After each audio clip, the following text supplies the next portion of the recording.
Cool. We're rolling. Yeah. Hey, welcome everybody to episode 28 with the Metal Family Experience. As always, I'm your sexy host, Damn It Dave. And I'm that tired motherfucker. Yeah, you what are the fuck, tired. Chuck? Yeah, he actually had to work first shift today. Day. Yeah, first shift. Yeah, you usually work third shift. That's when he told me the other day.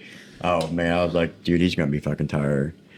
But anyway, man, we got a great guest today. We've been wanting to talk to this dude for probably a good 6 months. A few months now, definitely. But yeah, I want to welcome everybody and Matthew McCray. Man, thank you for being here. Matthew McCray of IdleStar Production. IdleStar Production, that's right. Thank you. Pull up, man. We've been wanting to talk to you for a while. Ever since we found out through our mutual acquaintance, friend, Mr. Kenny Sutton. Definitely, good friend of the show. Yeah, you teamed up with him for last year's Mosh for Tots. Dude, so yeah, actually, we want to thank you for what you did. I mean, that was a killer lineup. Bringing for those 4 bands from out of state to help, with the local bands, man, that place was energized and raised a shitload of money this year. A lot of toys for those kids. So yeah, we want to thank you for that, man. To me, that's awesome. Oh, just doing my part, Yeah. You gotta do what you can to help out when you can, And that's such a great cause too. And I think what number was that? 7, 9? I don't think we remembered what it was. Yeah, I think because we it was 8 or 9 about it every year with Kenny, and we were always all 3 of us like every year, 2 years. Yeah, I'm like 2 years. I think 7. I forget, but it's a good cause too. 8 or 9. But yeah, man, you brought in. And I'm wearing the shirt tonight.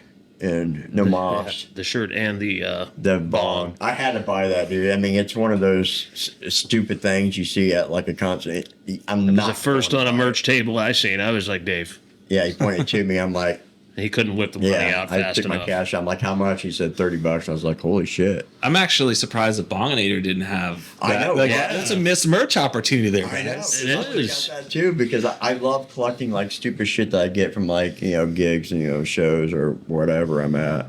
I'm a nerd anyway, but that's merch, I think myself and all my friends have, boxes and boxes of merch, we always do the merch run first thing, whenever we get to a show or get to a festival, Yeah, it was funny too, because I had to go out and buy a new, last year I had to buy a new dresser to add a new dresser for all the shirts I just buy like from the merch table. At every show I can. And so now I literally had to buy a separate, so now I have 2 closed drawers at home. And I would say probably, one of the dressers is already halfway full with band shirts. Oh, geez, I can't even tell you how many. I'm not going to get rid of them either. I mean, that's like, I can't wear them all, but I'm like, but man, I just like collecting stupid shit. Yeah, I mean, I think I have like boxes and boxes of shirts, like I gain and lose weight, and I have different eras. I was going to shows, and I have being a promoter, like obviously you have access to the merch table a little bit, so I have a lot of over the years I booked over 150 bands, I think, somewhere around there. Jesus Christ. I have a lot of merch to support them, and I go to a lot of festivals, I go to a lot of concerts and shows, and I always buy merch. Like I said, make a run to the merch table first thing, and we always do. Yeah, that's the first thing we do. I make sure I always have enough cash on me. Just go right to the table and get something every time. Yeah, because I know I'm like, okay, I'm going to get a shirt, probably going to get a sticker, and if they have a CD, I'm probably going to buy the CD. I'll probably never listen to it. I mean, there's a bunch of them I just don't unwrap them. I just collect them. Yep. And I've been trying to get everybody is like. One of the best ways to support the bands is buy their merch. Yeah, buy their fucking merch. Go to the fucking show and buy the shirt, pick up a disc, pick up a sticker even. Man, a couple bucks. It's seriously not fucking hard. But I've been wanting them to make vinyl records. Well, yeah, I mean, that's a good way to go poor, go broke. I collect vinyl, and it's always, that's another thing I always grab whenever I'm at shows. I don't have a vinyl record, but I'm going to grab one. I mean, yeah, it's a bad habit, man. I don't know if I should recommend you to start. Yeah, but dude, it could be worse though. I could smell. Suppose you should ask what got you into promoting. Yeah, really. So what got me into this? I've actually been doing it for a long time. Like I've been involved in music. I've been playing music since I was 6 years old. Nice. I've been playing guitar that whole time. No, not nearly as good as someone like McCray though. That's an exceptional kind of guy. Rushes. Although we do talk about all the time, 'cause we're both big Maiden fans of getting together and playing a little Maiden for fun. Oh, that would be tight. I would like that. See, I would be sitting in the corner and just watch that. That'd be an interesting little show. But yeah, we Oh, he's excellent. yeah, I've been playing music for a long time, and around the time I was about 15 years old, I started going to 14, 15 years old. I started going to shows with my friend. His name is Lucas. He's a pastor now over in Corey. Cool. But we started going to these like local shows. There was like a band they called For Crying Out Loud. Their drummer actually works on Marvel VFX. At least he used to. No shit. He did like Age of Ultron and the first Avengers movie and like a bunch of like Ant-Man. I think he's got a whole bunch of credits to his name. He's he's good at what he does. He's always a good fellow when it comes to that shit. Yeah. We're nerds when it comes to Marvel. Hell, I got the Iron Man helmet. I got 2 of them. Flip them. Yeah. That's awesome. That's pretty cool. But I got into doing going to shows, and then like I started booking my own shows. Because I kind of figured, I can do this. So I started booking shows at this church I went to. And it was just a lot of work, a lot of stuff to learn, and then the Hangout came about, and I started booking some shows there in the very, very early days. I think like one of the first 5 shows, I don't know if it was like the second or third show, was when I first started booking shows there, and then I kind of got out of it, got into playing in some bands, and then I moved down to Pittsburgh, and I booked a couple shows down there, and then I got started back up here in I want to say 2023 is when I got started up with IdleStar. But IdleStar as an entity has been around since like 2002. Wow. Where'd you come up with that name? So I went to college down the road in Edinburgh, and one of my best friends in the world, his name's Colin. We would just sit around and talk shit. We just talk shit as kids do, and we're like, man, if we started a company, what would it be? And in college, my nickname was Rockstar, and there's people that I know who don't even know what my real name is. They just call me Rockstar from that era. And Colin was a slacker, so he was like, well, we'd have to call it IdleStar, like combine our nicknames, So that's pretty cool. That's a cool story. That's where we got it. And when you're going to name, it's really hard to name certain things. It's hard to name a band. It's hard to name kids. It's hard to name a business. And tell me about it. I got 3 kids. You just can't pop out there and say, I'm going to call my business this, because there's copyrights. There's people who've already thought up that idea. Mm-hmm. But there's no IdleStar, so that's that's where we went with it. That's too funny because like with my company, my nickname for most of my 36 years of doing plumbing has been Plumber Dave. So we just call it Plumber Dave and Sons LLC, whatever. And I checked on that one. Same thing with the Mel Family Experience. Check that out. I'm like, cool. Yeah, I mean that's pretty cool. Now, are there like how do you go about putting on a show? Oh, that's a really good question. So I can walk you through like a show day. So tomorrow's a show day. So I'm a real small operation. It's really just like myself, and I have 3 guys that come and help out. They're on my team. Like they get compensated for their time to come help. It's like Jeff Hughes, Dre Concepcion, and Keegan Lee.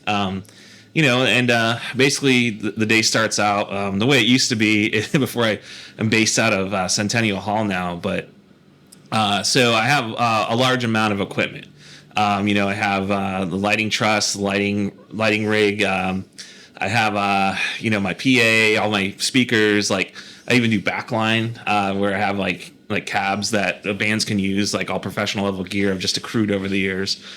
And the way it used to start out is I'd wake up real early, go rent a U-Haul, usually like a 15-footer, and then I would carry almost all this stuff up the stairs by myself. And from my basement is where I kept it. And then, take it, drive it to where the show was at. I used to book at Voodoo in Meadville. I'd have shows there. Carry up a flight of stairs there and set it all up. And then, it's a lot of physical work. So, start the day like around like 8 o'clock in the morning, and then go and get loaded out of the house, get cleaned up, head up to the venue, load in there, set stuff up, usually around like 2 o'clock, we're usually going. Like, we don't have like 20 people like helping us out. Like, it's literally just one or two guys doing everything.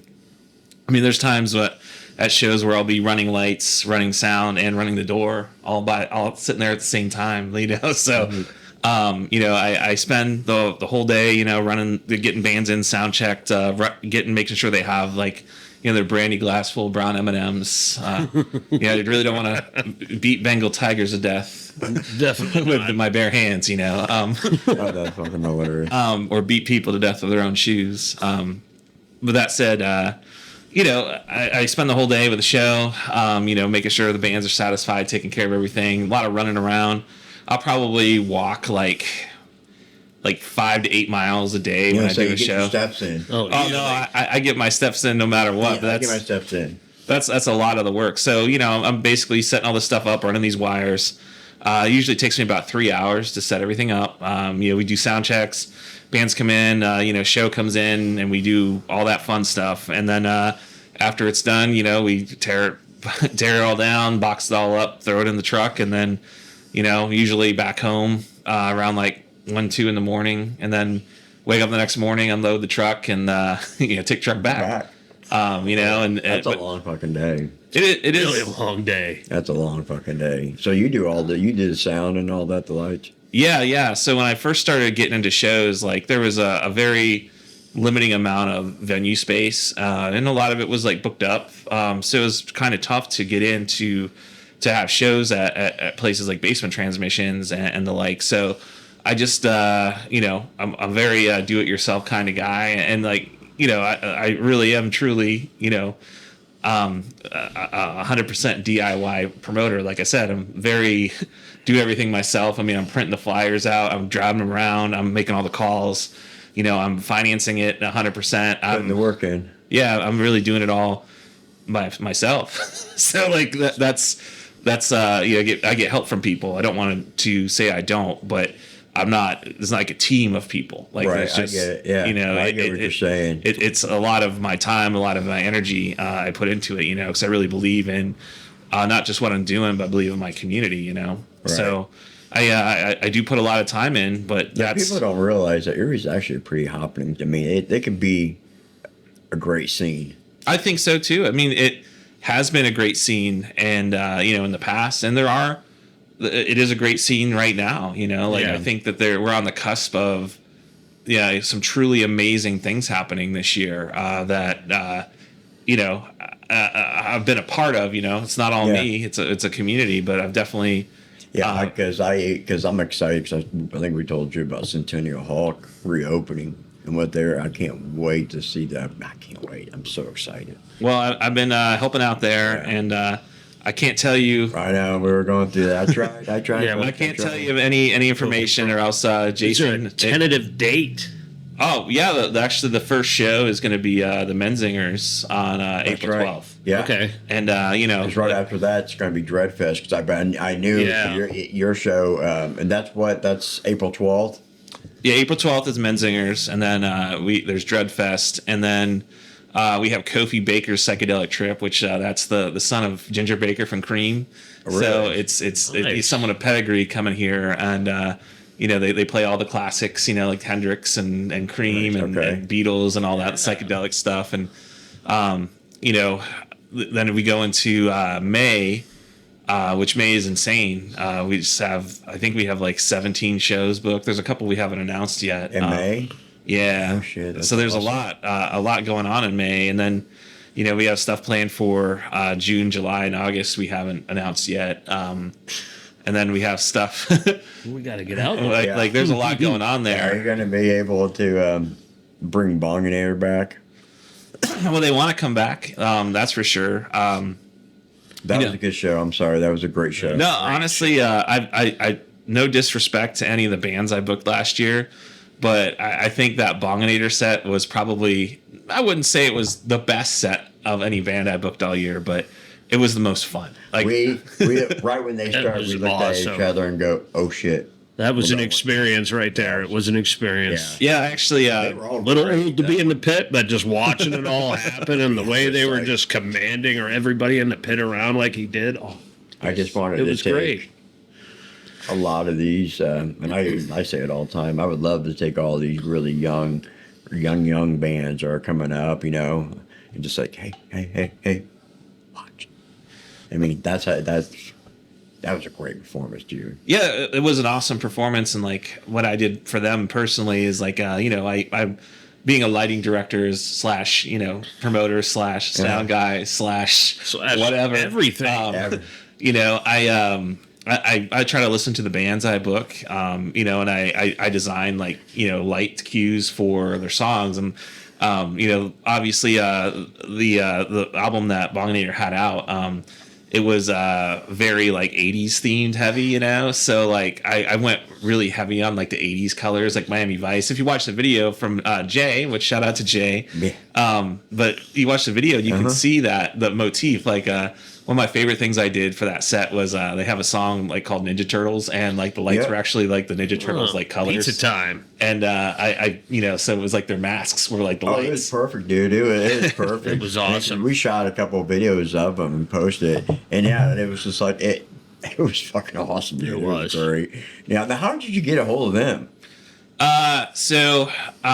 The agent for No Moss is a guy named Ron, and he runs Crawl Space Booking. And we had No Moss in town way back in 2023. I want to say we had him in like February, maybe 24. I think it's 24. But it's one of those things where not a lot of people showed up, but because I treated them right and they had a great time. They had a chance to come back through, and they're like, "Oh, well, let's call Matt. Let's get on a show." And then that was the package, was Bonginator and No Moss, and they had fun, so they came back to our area because of how I treated them and the connection that I have with their agent and everything like that. So that was how we got that back. That was a good set too. No, that was incredible. That was a good set. Yeah. The Bad Brains cover was unexpected. And we were like looking at each other, like, fuck. And the vocalist right at the merch table, selling the stuff, talking to everybody. Yeah. I mean, we came that close from booking Bonginator. We were in talks with them, and then it just didn't happen. No Moss, we reached out to them. They've actually, maybe down in the future, whatever, man. Maybe come back in and do a short one while you're in town. I'm like, they were cool. He was great. Remote. Yeah, he was great to talk to. I mean, really, he was very nice. No, Roger's a great dude. Yeah, he was class act. Like, as a matter of fact, when I found out they were going to come through, and we put them on Mosh for Tots, and rather than just having their own bill. And I was like, hey, here's what it is. Like, there's not going to be a back end or anything. It's just I'm going to pay you straight up, the guarantee, and take care of you guys. And it's like a charity event. It's kind of like our music scene's Christmas party. And they were really stoked. There was no question. There was no oh well, I need more. It was like, okay, let's do it. It was awesome. Awesome. Like, real sweet guys, all those guys. Which is weird because great cost, Mosh for Tots, man. That's a great. Yeah, I can't wait. Now, I do have one question. I don't know if you can answer it. Is it going to be able, Centennial Hall going to be able to hold more people? The capacity right now, we're selling it at a higher capacity. I'll say that than it was when it was based on transmissions. So be still my heart.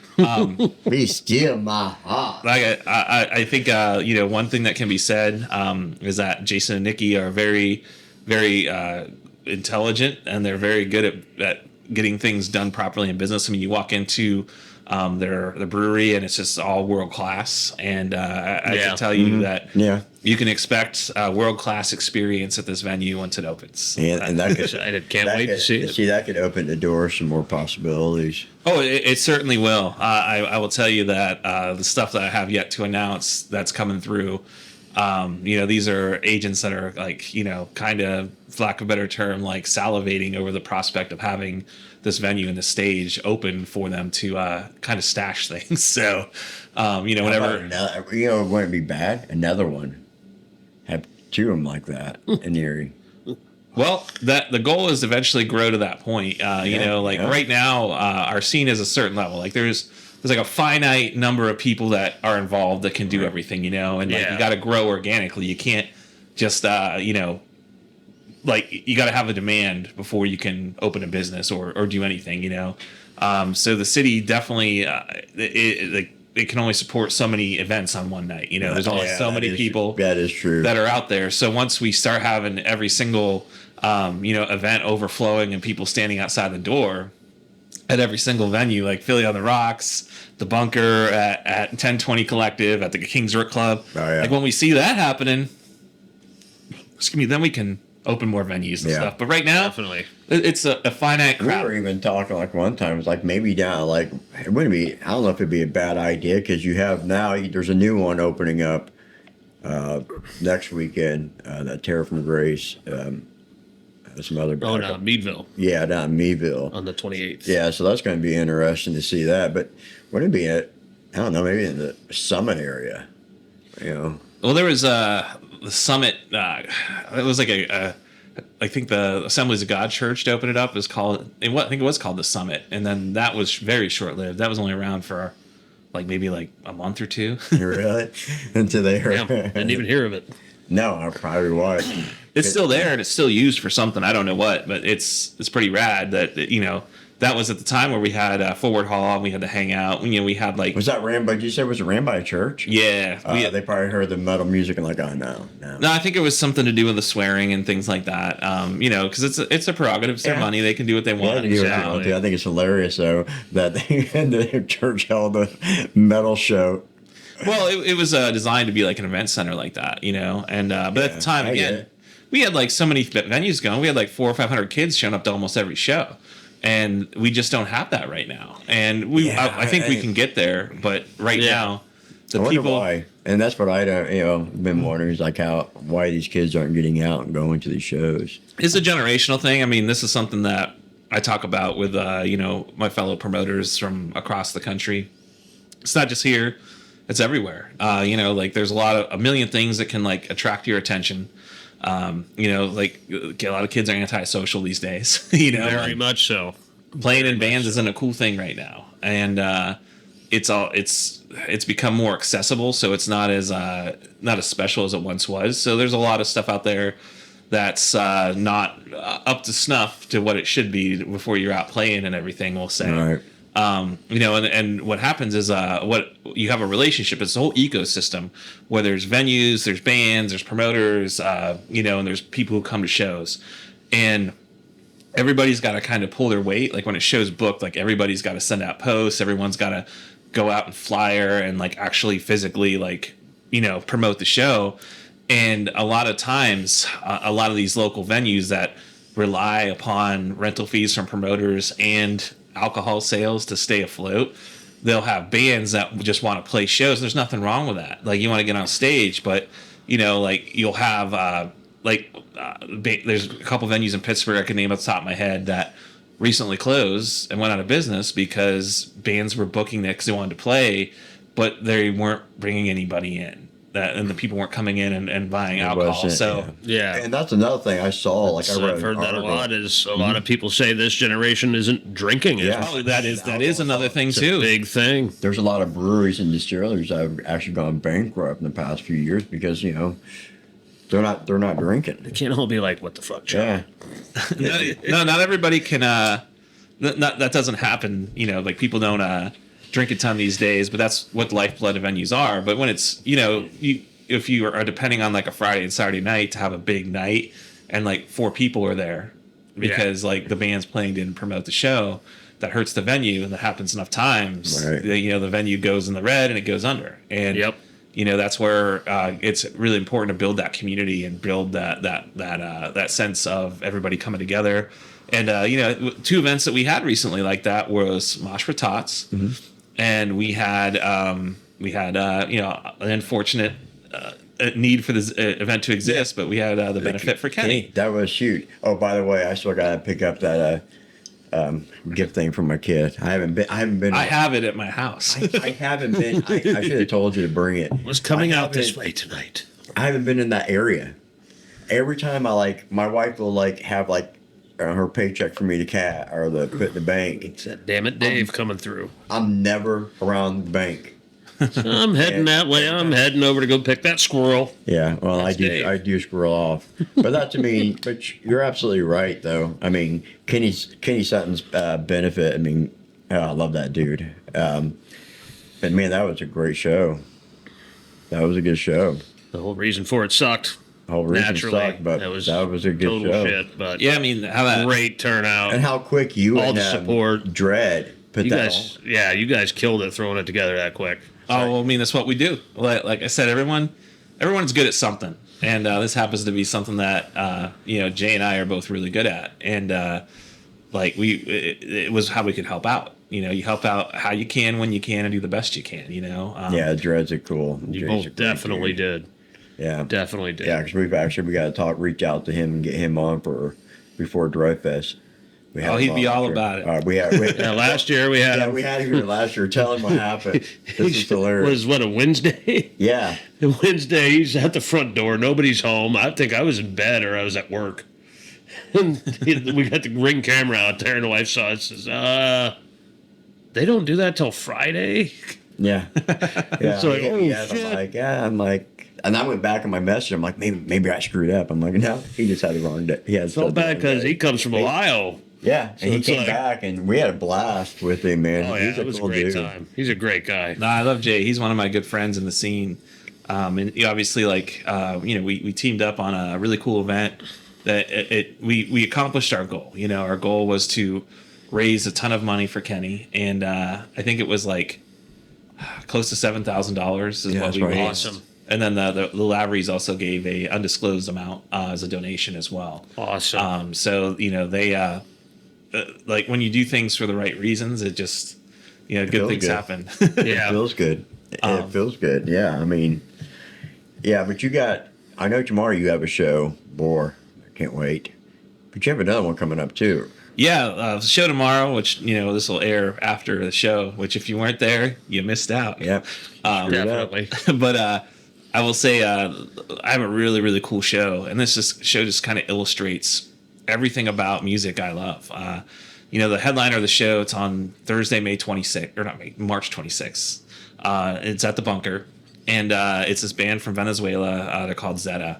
Juan Chi, their singer, is a good friend of mine, and I've been trying to get these guys to come here for a long time. I booked them in Indianapolis. They just came and did such a great job. There's a post-rock festival called the Post Fest, and I do the pre-show for them every year. These guys came out for that, and it was incredible. They ended up getting added to the main bill. And I was like, I'd like to come to Erie, and so Worked out. one of their agent was Who like, else "Hey, you got coming with them? I'll get to that." Because I've watched videos Give 'em of Zeta, time, and it Dave. was fucking. Damn it, Dave. Give him They're time. fun. They're fun to watch. No, they're high energy. Their music is just this fusion of Latin music, of jazz, of punk, hardcore, hip hop. Like it's kind of like at the drive-in a little bit. It's got that Latin flavor to it. Their songs. They have one album, Oshima, which I believe is actually in indigenous Venezuelan language because they come from a village up in the mountains of Venezuela. So shit. it's cool to me that these guys they've lived in America for 10 years at this point. That's actually what they're celebrating on this tour. But it's cool to me that these guys started this band when they were kids in this village, and now through a look at it. series of events, they're coming to Erie, Pennsylvania. And these guys are on NPR, they're on And they're from a KEXP. fucking village in Venezuela. That's that's so pretty fucking cool. Our paths all intersect at this one show, and I've obviously told them where I'm from and what we're all about here, and how great our scene is, and how I love it. And they're like, well, we'll come hang out, we'll come see what your city's like, and they're excited to come visit, not just our town, but their friend, and so it's just kind of amazing to me that decisions that they made 20 years ago and decisions I made long ago ended Now up you're intersecting Coming us, together. and now Yeah, everybody you're- here's got the chance to see it. But wait, there's more, and so coming along with them from Philadelphia, we have Hiraway, which is spelled like HIROE, but it's pronounced Hiraway, like here and away. And they are one of the most incredible post-rock bands. It's instrumental music, but they say so much with no words. They say more with no words than a lot of bands do with full vocals. There's a local band here that does that. That's freaking awesome. Oh, yeah. So. And I think they're on the bill, too. Yes, there's a craze on that bill.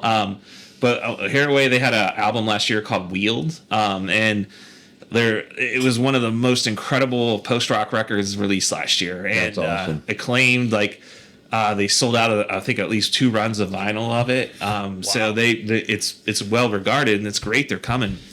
And then we have my friends Amplifiers. Like, we've had them in town quite a few times, but they play in the dark, and their music is all. They have a light show they bring with them. It's like all synced up, you know, and it's incredible. That would be an experience. Yeah, it's an aural sensory experience, is what they say. Yeah, but they're really good. And then of course we have McCray on there, and you know, Zach writes a good tune, and this is like stuff right up his alley. And to my knowledge, I think this is the only post-rock show that's ever been done in Erie. I don't know if we've ever really had one, to my recollection, where it was like, you know, some instrumental bands. I'm aware of. I don't think I remember. I don't think I remember that. But yeah, I mean, it's funny too because I never was an instrumental guy. It wasn't my thing. Listen to it, you know. I will sometimes, like, you know, like Eric Johnson, I'll listen to the Cliffs of Dover all day long. I freaking love that song. But it's really not my thing. When we went to the Voodoo here in town with the patio series, and McCray was playing, and never heard of him, never seen him, whatever. Didn't know they were in. I did not know that.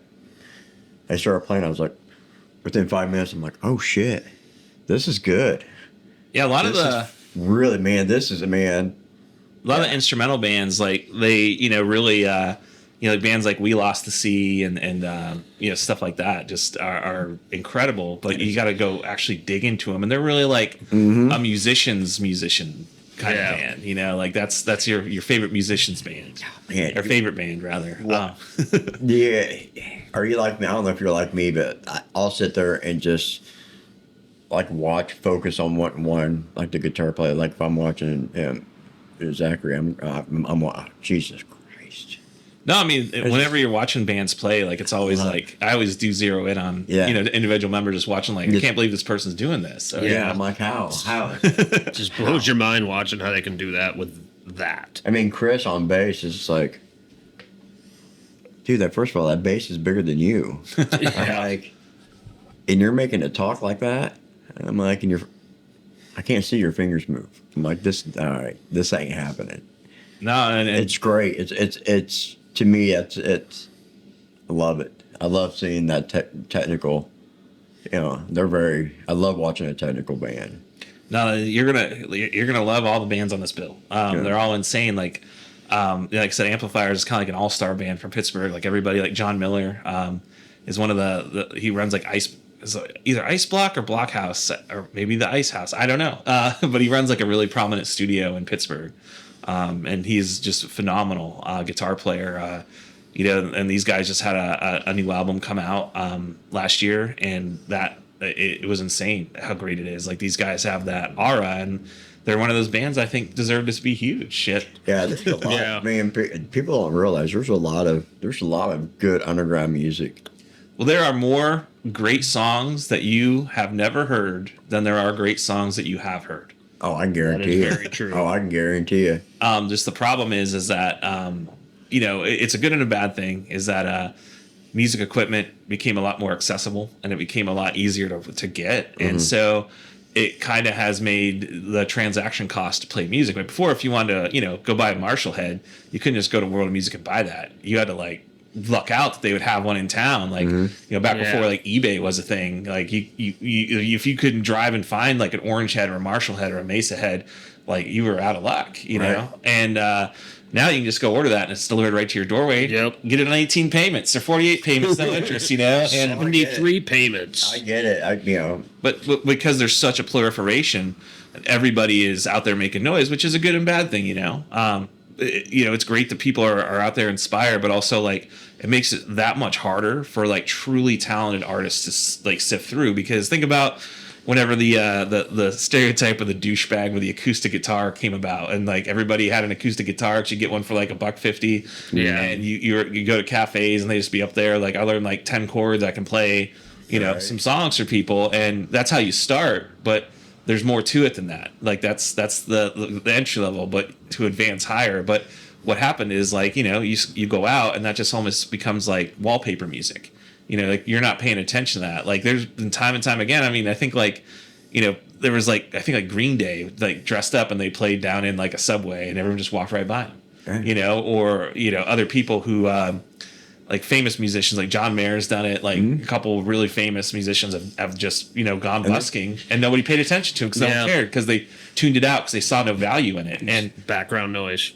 Yeah, and that's kind of one of the good and bad things. Like the more something gets accessible, the more people have a chance to do it, which is great. But it also makes it that much harder for truly talented people to, shine through. I got asked yesterday or 2 days ago, what makes a band make it over not? And as I just said, there's so many great songs you'll never hear because there's such a proliferation of music out there. It's hard to sift through it all.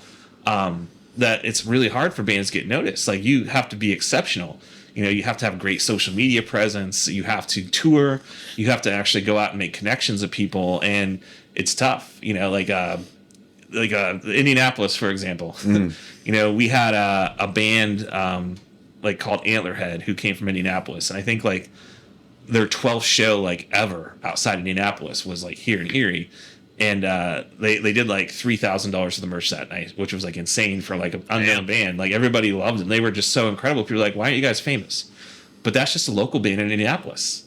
And that like every single band that's in Indianapolis is that good, if not better, because that's where the standard is out there. They're not getting noticed out there because there's so many great bands. I say this all of them. Every band that even made it are big now. We're a local band. They started somewhere. It's just they were at the right place at the right time. People do say that a lot, and I hear that, and I understand what the intention of it is behind. Is like, hey, go out and support live music, local music. Like, the favorite band was a local band, and that's true. But what I do see, judging by like attendance at shows, is there's a lot of people who look at like those touring bands and they look down on them, like, oh, you're not local. Like, why would I come support you? And like. That's kind of like betraying that whole idea that this is I see. I get where like there are local bands that are out there doing the thing and doing it well and actually started to expand and grow. And they especially right now, gas is $4 a gallon. Yeah. So we have these bands coming tomorrow, and this week, like who are on tour, who are driving, who have guarantees, and they're coming there. And it's a lot of undertaking to go out on the road. Like people have to take off work, have to coordinate all those things, and they're coming through. And for you to like be free and say, I love music, I support like our local scene, and you should always support like the local scene, etc. And for you not show, like that tells me a lot about what you're really about. It's not necessarily maybe supporting the local scene. There's other motives that you might have there, but those bands that are coming into town and spending $4 a gallon of gas in a giant van, like, and driving like 6 to 8 hours to come in. But then again, look at it this way, like it's No Moss is a local band. Bongoneer in the local band. Even like No Moss, good example. I saw a post. Their van broke down and it's stuck in the shop. They had to rent a van to finish their tour. It's a lot of money. It's a lot of money. Yeah, I mean, like I said, we're just two old fuckers that just got bored one day and just decided, hey, we want to. Yeah, I know I am the old one, but I guess if what I'm saying is, if you are expecting that support because you're a local band. You should be giving that support to bands that are coming through because they are local bands. They're local bands. They just happen to be coming here. They're taking the time and coordinating to come to your town and maybe even bring one of you on with them. Yeah, and that's really like, I was actually talking to Erica and Stan from Storms Within about this. Like they're on a bill that we have in May, I think like May 13th. It's that's Wolves at the Gate. They're opening the show. And I was like, how cool is it going to be if you guys show up to the show, these bands that are on tour, and they look out in the crowd and they see everybody wearing Storms Within merch, and they see how many people came to go see you guys, see how people go nuts. Like bands will go and look and say, hey, This is a band from Erie we played with. Like, next time they're might be in Pittsburgh or might be in Cleveland, and they're like, hey, what was that band from Erie that we played with? And they have that nice crowd. Like, why don't we call them up and see if tell the promoter to call them? And that's how it's supposed to work. That's how the tide will raise all ships when it's going up. Exactly. Like a band Disturbed, Disturbed got signed because people would come to like shows in Chicago, like the Metro and things like that, and everybody be wearing Disturbed merch, and they'd be like, "Who the hell is this band? Like, find out who this is. Like, why has everybody got their shirts on?" And that's kind of how things go. But those things only occur if you show up to the show. Like that's the big thing is you got to show up, you got to be present, and you got to be a part of things. It could be a generation too, generational. I will return momentarily. Because I know that when I was in my 20s and 30s, I was going to shows. But then I got, and I get it, you get married, you get older, you got kids and shit, you go when you can. But, man, a lot of people are missing out on some of these bands, that, like a lot of these 20s and 30s. Like there's a young band that I want to get on here soon. It's Crypto Shock. They're like 19, 20, 21 year old. They're young boys. I mean, they want to keep improving and shit. I like to see like that type of shit, going to the shows. That's what I want to see. I mean, I think that, you know what I'm saying? It's like I want that. I want what I had growing up out here. Yeah, I mean that's really one of the reasons why I do this is I want to like help our community grow by having these shows, having kids come to these shows, get inspired, or then want to get up on that stage and play. When I was a kid, everybody wanted to get on the Forward Hall stage, and that was like a huge honor. Like, and music's never really a competition, but you definitely wanted to friendly compete with each other. So like you'd go down there, a band would be playing, and you'd hear like this new song they wrote, and you'd be like, that song's awesome, I can write one better. And then you would go and be pushed to work with your band, practice, and reach that level. And then they would come and watch you play that song and be like, oh my gosh, like I can do so much better than that. Like we gotta top that. We can get heavier. We can make it more metal. We can make it more technical. We can add some more dynamics. And then it was just kind of like this like friendly arms race where you're supporting each other, but you're also trying to outdo each other. And as a result, like we had some of the like most truly great music to come out of Erie because we're pushing each other. Yeah, like there was a band Angora, and there was like younger kids. They were like 15 years old. And their guitar player, Mike Rich, actually plays in a band called Advent. And those guys are massive. A couple guys from the band Beloved are in that band. And, like I actually probably have like some of the only copies of Angora like that still exist in the world today. And I was, showing it to people. I was like, this is like Mike Rich when he was 15 years old. Like he was writing those riffs when he was 15 years old, and now that he's like an adult, he's still like crushing it like that. And I got to run into him at Furnace Fest last year, and that was so much fun, just reminiscing and talking about those days. Oh yeah, I would love to see that. Like the shit that when I grew up, some of that scene, that would be so much fun. They're missing out. People are missing out. Well, people just like I said, there's lives and people but you gotta get been. But not everyone's busy all the time. Correct. Yeah. Not everybody's busy every minute of every weekend of every day. Like you can make it out if you truly make an effort. And I myself don't make every show, but I'm also putting a lot of them on. And I try to make shows when I can. I try to, and I know I should get out a little more than what I should. Yeah, but we got kids. Work schedule. I mean, midweek shows are really hard for me to do just because of my work schedule, working nights. At the same time, if you really wanted to go, you make it the time. Like true. You just make it suck. Like one night's gonna be rough, but let's say you get like a band coming to town on like a Wednesday night, like that's you really killer want to see like. Yeah, is your life going to suck for the next day? But you got to see that band, know? And you don't have to drive 2 hours to Pittsburgh or Cleveland and back, Very true. You got one actually coming up May 21st, the Bunny the Bear. What's that? So the Bunny the Bear has been at it for a long time. They've had a pretty respectable career. They've been on tour. Dude, that flyer's killer. It's those guys have been in the scene for I want to say at least 15 years. They've been a band, maybe more, maybe less. Where are they from? Buffalo. Okay. Matt Tiber, he's known as the Bunny. He's a good guy, and he's a screamer, and he writes a lot of their stuff. It's like electronic hardcore. So it's got metal hardcore riffs, but then like the screams and the lows, the highs, and then there's some like dance breakdowns. I guess some people might call it crabcore. I don't know. But that said, that's a new term. Yeah, I've never heard that before. Oh, it's a very very niche thing, like Attack. Oh man, we're way out of this. This is I mean, we're talking like circa 2006 maybe here on that. But that said, they also have a vocalist that just sings beautifully. Like they've gone through a number, and that's the bear. The bunny is Matt Tiber, and the bear's that role has changed. The original bear unfortunately passed away. But like he sounded just like Claudio Sanchez from Coheed and Cambria. And it was just this really interesting stuff. I mean, like I said, they've had a respectable career, and like some people don't like them, some people have trashed on them, but at the end of the day, like they're out there playing shows and going on tour, and they've had a pretty respectable career. I think they've had like 6 albums out, maybe 7, and they just have been doing it for a long time. So that's cool. You can't bash on that. Definitely cool cannot. Name. And that flyer is freaking That is awesome. a killer looking flyer, man.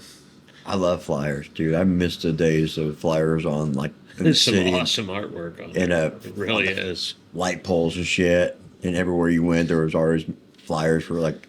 I miss those you don't days. see that very much anymore at all. Not often. Yeah, now there's a whole big thing on AI and this, that, and the other. What's your take on that?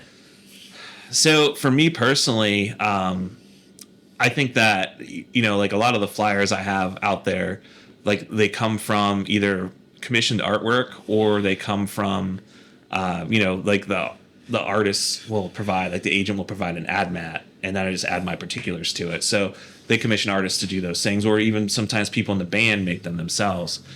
So the flyers I'm putting out there are not AI in any way, shape, or form. But I do see a lot of people getting upset about AI and saying AI is doing this and doing that and taking over. But really, like, AI will never replace humans. Like true human talent is always going to trump the AI, because the AI can't replace the human perspective. Yeah, I've been saying that.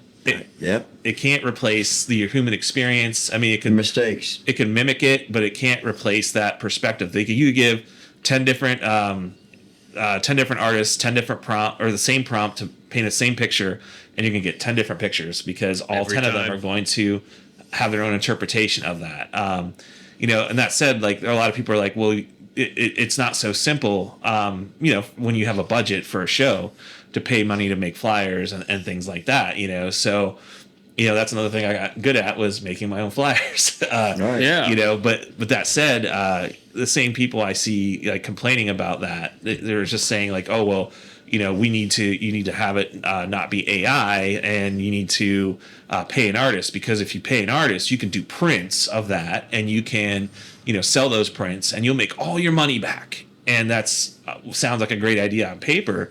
But in reality, I have a whole box full of posters that I've had screen printed professionally for shows that people didn't buy, because at the end of the day, like, when people go to the show, they might be like, oh, that's cool, but I don't want to spend $20 on that. So even like the people who are saying support artists and pay them, like, I wonder like what exactly you're supporting, because you're coming to the show and buying that poster.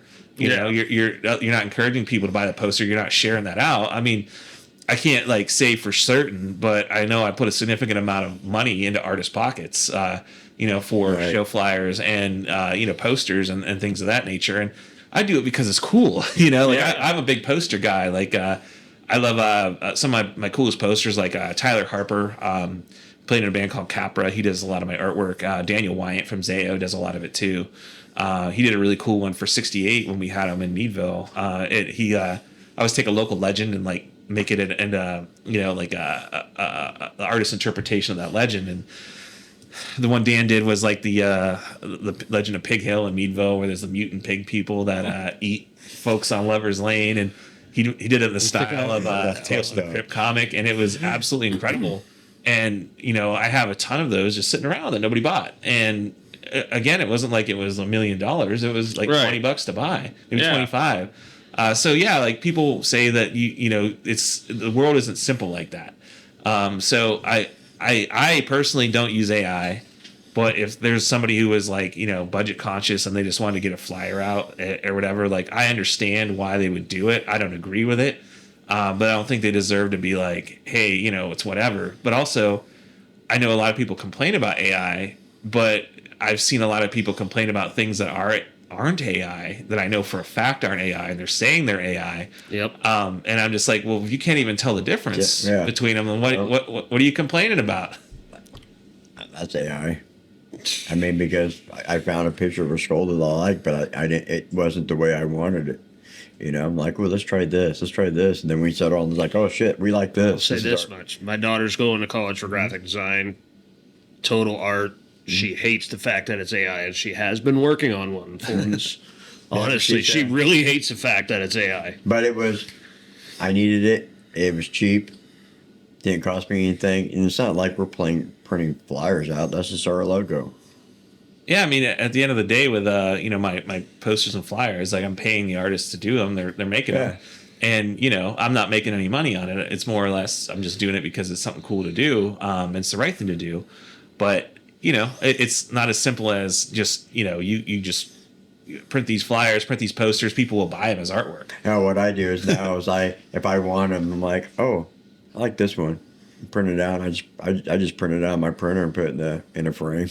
Yeah, I mean that's what a lot of people do. I mean, and like I told you, and he makes fun of me all the time. But hey, you got a broken stick? Man, I love having one of your broken sticks. Collect it, whatever, or picks or set list. I love set list. I don't know why. It's just something cool. Oh, definitely.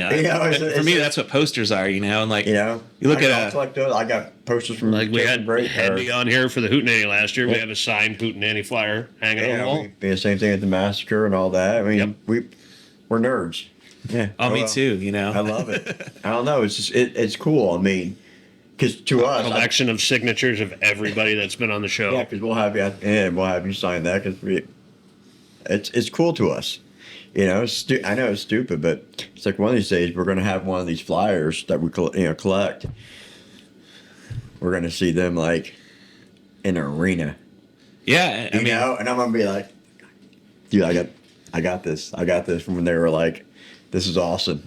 And honestly, like some of the bands that we've had come through, like they are going to end up on those big tours and those big arenas and stuff. Yeah. And you could have seen them like when they were here in Erie for like $15-20. Exactly. And the cost of shows, like, there's a lot of stuff's expensive these days, like, and most tickets, the shows that we have at, Centennial and the Bunker are between 10 and $35. And for all the bands you get to see for that money, you can't beat it.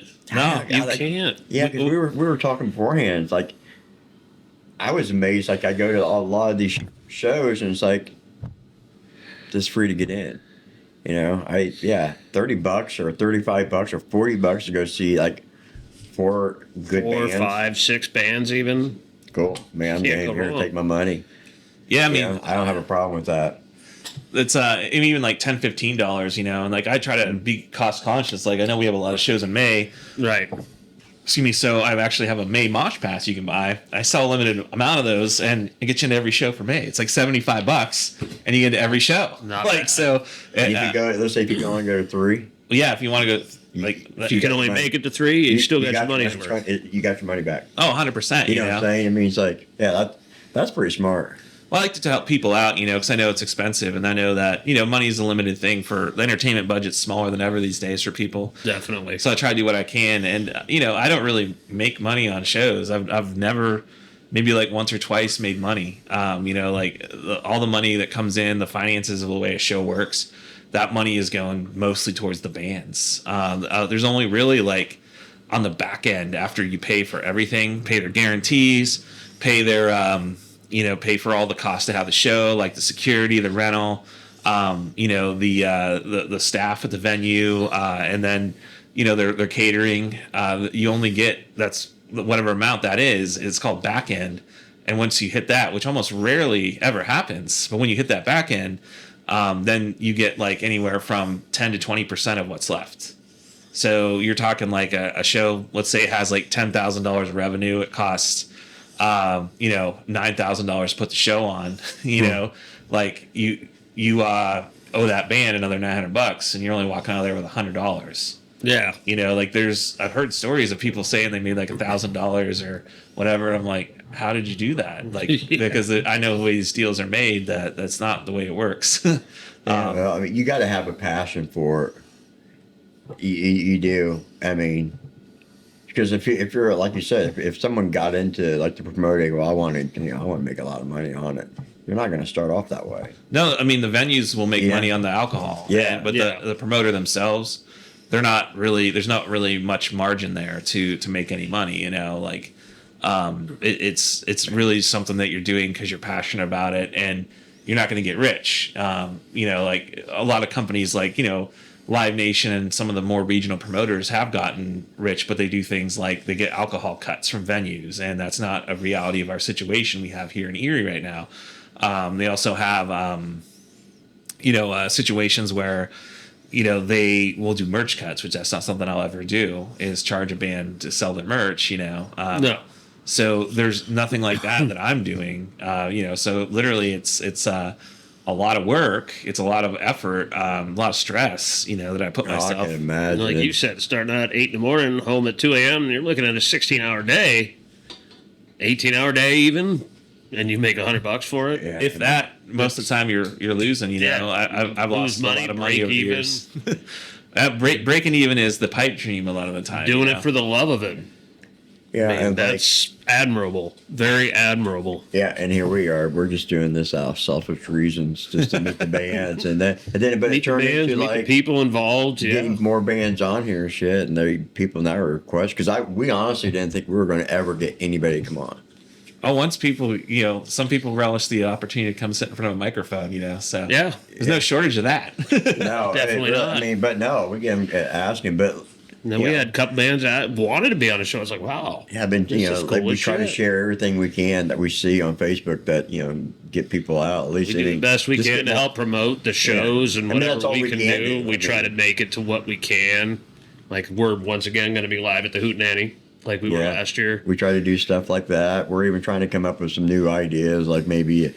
We spit an idea. It was going to be kind of like a spin off of like MTV Cribs, but I get the Metal Family. What was it? Metal Family Invades or Invade, something like that, and just go to like some of the practices. Go to the practices. Talk to them while they practice. Play. I think there might still be one in the works. Yeah, we're still something different, just to change it up. Have them on, get to know them, and get their music out. And if people enjoy it, they enjoy it. Thing why we do this for the people, get to know the people that do the music, the people behind the scenes now. Even you're the second promoter we've had here. We had Jay first.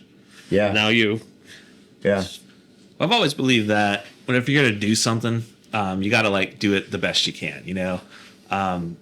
Especially that's that DIY ethic that I believe I have is where I just. I've always looked at what is done, what the standard is, what the level you need to be at is to be considered professional and serious. And I always just try to get to that level, and I feel like I've raised and improved the quality of my output steadily over the years by investing a lot of resources into that show, Right. But I do my part. What I'm good at is I'm good at booking bands. I'm good at promoting shows. I'm good at building relationships. I'm good at actually producing the shows at a great level that I feel is worth your $10 to $35 to Definitely. Come check out. And that's my role. I saw it was Mosh for Tots this past year. I mean, that was a killer show. Did a great job. Yeah, we definitely elevated that to a new level. We're gonna run it back this year. Yeah. I think. Oh, yeah, Can't wait. We were talking about that, but we really didn't want to roll. Honestly, we did it, but now I think we have an opportunity to get people out there. Well, we have some good bands that are on the docket for that performance. We'll get to those later. Yeah, you were teasing me at Kenny's benefit. You're like, just wait for this year. I'm like, just wait. Son of a bitch, Just wait. come on. Wait and see. Just you wait. I'm like, mother, come on. But I guess everybody has, in my opinion, everybody has a place in the music scene. And sometimes, like, you know, some of us book the shows, some of us go to shows, some of us do kind of auxiliary things that help support. I mean, back in the day, people did zines, you know, like I'd love to see zines come back. You know, like you guys doing your podcasts, and things of that nature to help support what is going on and get the word out and everything. So everyone's kind of got a role to play. And it's a matter of finding what that role is and then doing it to the best of your ability. Like, you know, giving it 100%. And, you know, you got to take your ego out of it. You got to take everything out of there and just like, is what I'm doing beneficial, or is it just for me? Or is it helping everybody? Well, yeah, you see, and that's how we started. Was like, this was just for us. Want to do it, and then we started realizing, I'm like, oh, we want to do it to help out the best we can. People get to know the band. Yeah, but we really was just wanting to meet them. You know, we never had that thought about the whole community. The more we started talking to bands, started going to shows, and started going here and going there, it's like, and people recognizing us, and they coming up, well, man, we'd love to come on. You know, I'm like, man, we got something here. I bet we can start, you know, putting our, as being retarded, around the whole community, so everybody, you know, outside here, you can see us. Yeah, it's part of the whole ecosystem. It's all everybody doing their part. So this is better than me. I'm like, okay, let's go for it. Yeah, because we started off with just audio only, and then it went to like one camera. And then we got three. We actually could use 4. We can actually go up to 5 or how many we want. About 5. Yeah, we're starting that. But our thing is, we wanted to keep the atmosphere of this garage because we were always, me and him, we've been friends for such a long time. We always hang out in this garage, right back there. TV, the wives we're just listening to music, getting high, drinking beers, having a good time. We did that when we were kids. Hung out in someone's basement or the garage. So to me, it's like we wanted to bring people on here, like we're just hanging out, like what we did in the garage. But yeah, we got cameras and microphones now. I got a laptop. You know, I can do the multi-editing. I taught myself how to do the editing. Yeah, and all this stupid shit and all this stuff. But now it's just like it keeps growing and growing, and we're learning forever learning. Yeah, there's always something new to learn every day. How to talk to people. I mean, I never like sat down, and it's not like an interview, because everybody that comes on here, when they get done, they're like, "Oh, this ain't what we expected." Yeah, I'm like, I try to warn you. I'm like, we're not like, I got a pen and paper with a list here in front of us. No, I mean, it's just like we're chilling with like our friends. What the fuck ever all the time. Mm-hmm. Yeah, and we even thought about, hey, you guys want to bring your gear here, and while we're doing this, someday you can play, just stupid shit, because that's what we did when we were growing up. Abdullah was one of the first ones that said they would come here and play a show for us. Abdullah the Butcher. So they will still get first dibs.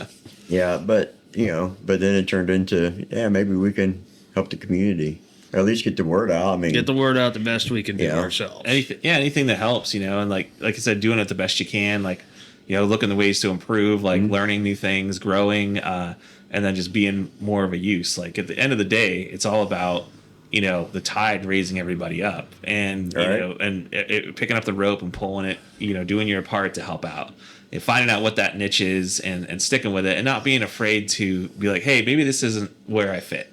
Maybe maybe I should just go to shows and support. Like maybe I should like get behind other people who are doing it. Maybe I should go crazy and start my own venue or something. Shit, we even talked about, because we try to get to at least 1 or 2 shows a month. We do, or at least we try to do 2 shows and all that. But it's life is life. But we tried. But one thing we did learn how to do was, and we did our last episode, is remote. Yeah. Remote, talking to him remotely. First remote show was Sacrificial Betrayal. Yeah. That was awesome. Virginia. They were from Richmond, Virginia. They got a great sound. I like listening to them. Their song Legacy is a pretty good song. I Need like something to drink? The fridge is full of goodies. Yeah. I'll partake. Yeah. I will say the funny thing about heavy music is most of the guys that are out there driving that they're listening to, they're listening to like Steely Dan in the van. They're listening to like... I'm gonna butcher the name, but it's like King Gizzard the Lizard Wizard. Never even heard of it, dude. Or is it King Lizard the Gizzard Wizard? Or King Wizard the Lizard Gizzard? I don't know. but like they listen to that band, you know, like and we always like just geek out over stuff, you know, like one of my good friends is he drums for Zayo and he drums for Mom to Ashes, and like we'll have like, you know, an hour long conversation about like Fleetwood Mac and like different, you know, songs and stuff like that. We'll have like, you know, conversations about how they got this like kick drum sound by like taking a Coke can and like cutting it open and sticking it on the beater of like the kick drum, or, you know, how like The Ledge by Lindsey Buckingham on I believe it's on Tusk. It was all just him in his bathroom, coked out of his mind, and like he like the snare drum is literally him like slapping like the counter, you know. So like it's just you listen to that song, you know the backstory behind it, and you're just like, holy shit, like that's incredible. Crazy. So like all these guys that are playing this brutal music are just out there listening to like some easygoing stoner shit, you know. Yeah. Like, I don't know. I mean, I grew up. I don't know if you have. Let me ask you this. Then that will transition to what I was going to say. What's the best album that is your all-time favorite? oh, geez. That you could just keep listening to. There are literally so many of those. We have this whole thing. It's called Music Hour with Matthew McCray, and you know, I can just go on for hours and hours and hours about these different songs, different music, you know, different bands, like what it means, and you know how things are going on. You know, like just this last weekend, I was kind of geeking out about How to Disappear Completely by Radiohead, and how that's a perfect example of a band coming together and writing a song. Because it was a very simple guitar part. I think I remember that one. I'm trying to put my memory cap on. Well, it's a very simple guitar part, but then like the band came in and like added like there's these atmospheric guitars and synthesizers and bass and drums that just like really make it this orchestral thing, you know. And I'm always like listening to music and picking it apart. You know, like like a band like Bush, like, you know, there's actually another kick I was on. So a lot of times, like I can listen to a band and I can tell like when they've spent more time on some songs than others. Yeah. And with Bush, like they had these like two really great records. You had like 16 Stone and Razorblade Suitcase. Absolutely incredible songs on those. You know, some of the biggest songs of their career. You have like Machine Head, Swallow. You have Little Things, I think, is on there. You have obviously Glycerine. That's a great song. You know, Machine Head or one. Yeah, Machine Head's that's Hockey and Machine Head. Like name a more iconic duo. Well, I'll wait.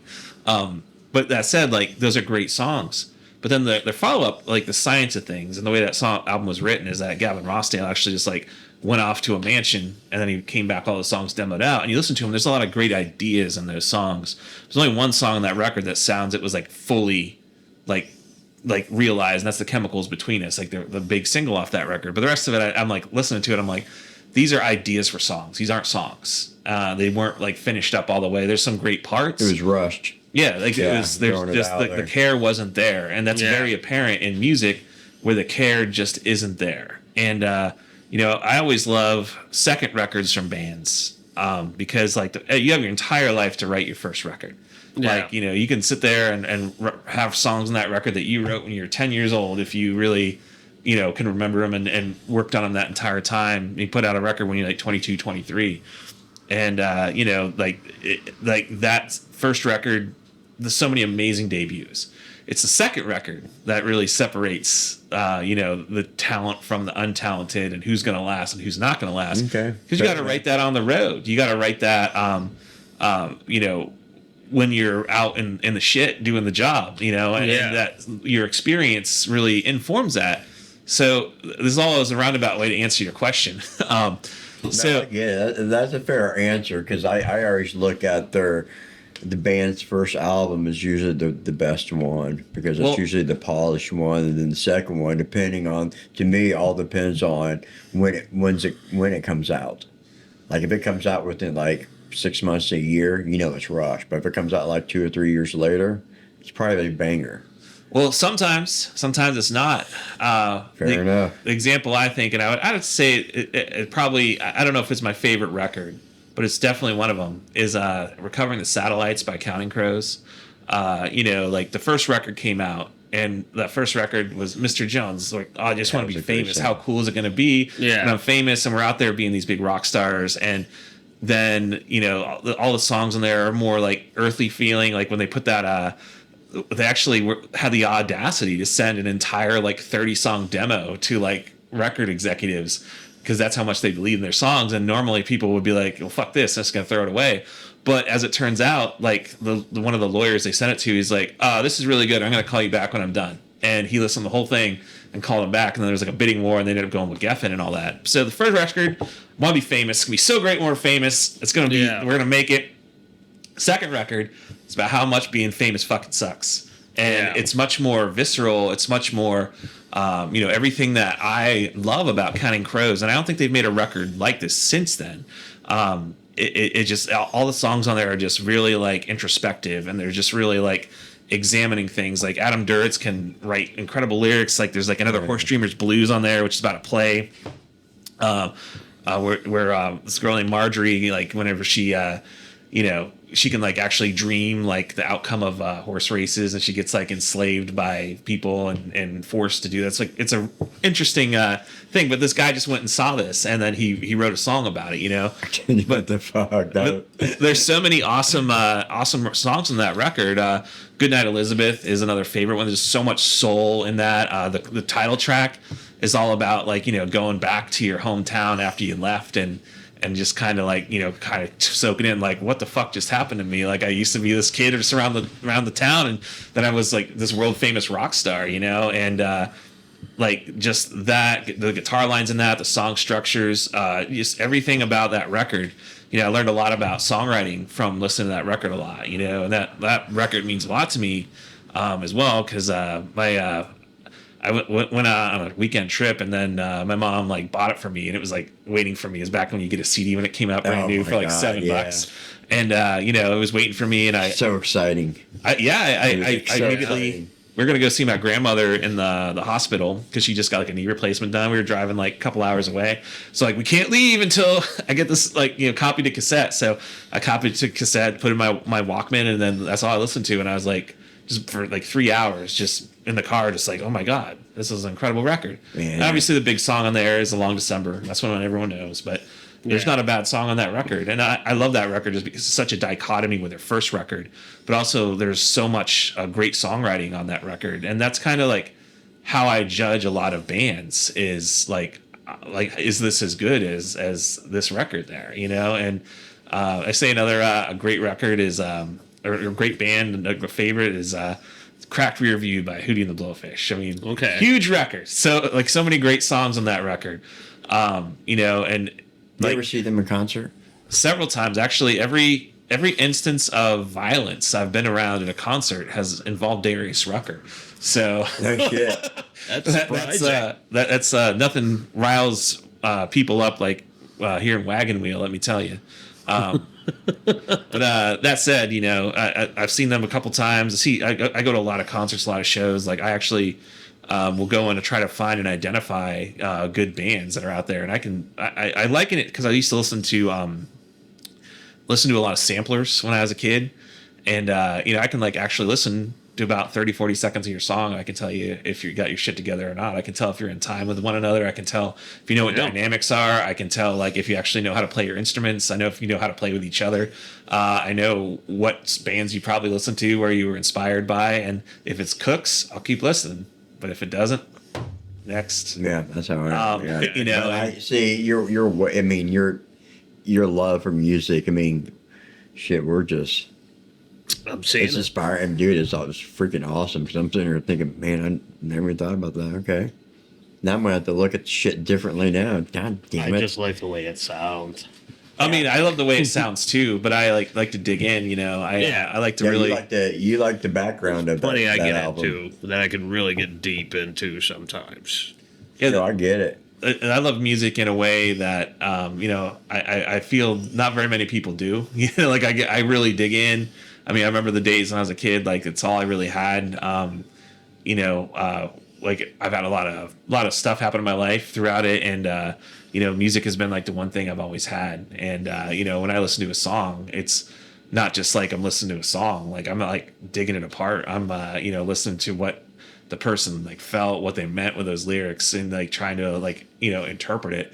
And that sometimes, you got it wrong. Like, Jared Jolly, who drums used to drum in this band called Branson's, one of my favorite bands. I got a chance to, sit down. I meet a lot of like really famous people, and I'm just usually like, hey, what's up? Like, but because I looked up to him for so long, I got a chance to sit down and drink a couple pitchers of beer with him at a show. And, I was like talking to him about like my interpretation of some of his lyrics, and he's like, that actually isn't what I meant, but that's a really interesting interpretation. Like, he rethought like, wow, maybe I didn't even know what the song was about that I wrote. Like, That's pretty cool. That's pretty cool. He has a song like called "With Friends Like You," and it's actually, it's a breakup song. For him, he was like trying to say, hey, I don't want to be your friend anymore, to somebody who was like toxic in his life. But in reality, it sounds like he's breaking up with a significant other or something. So, it was one of the songs we talked about where it was like, yeah, that's pretty cool. But that was one of the coolest things. It's one of the last shows they did too. They broke up shortly thereafter. So that was really cool. I'd love to see them reunite someday, but I doubt that will happen. But like I just can go through like, one day I went up to Media Play, which used to be up here in at the mall, and I bought 2 albums. I bought Relationship of Command at the Drive-In, and I bought Everything You Wanted to Know, Everyone Wanted to Know About Silence by Glassjaw.